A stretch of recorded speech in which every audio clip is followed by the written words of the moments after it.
What is up?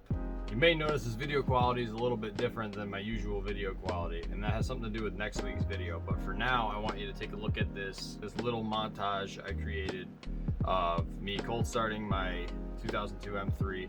It's been in storage since November. It is now March 6th. It is currently 24 degrees out.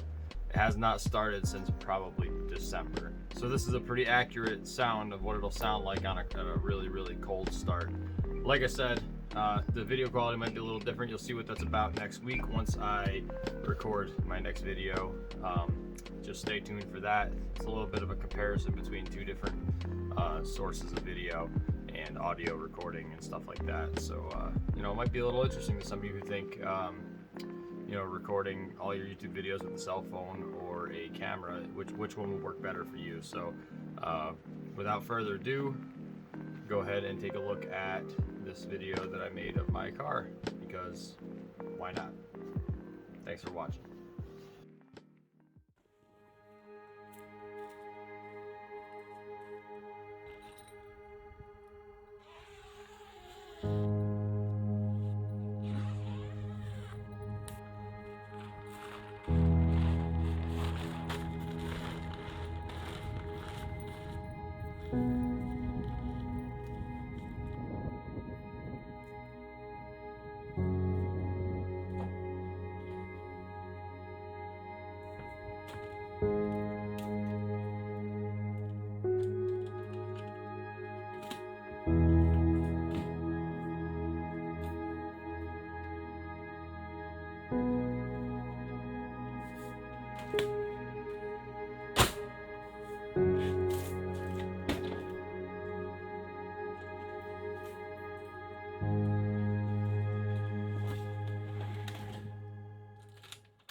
Huh?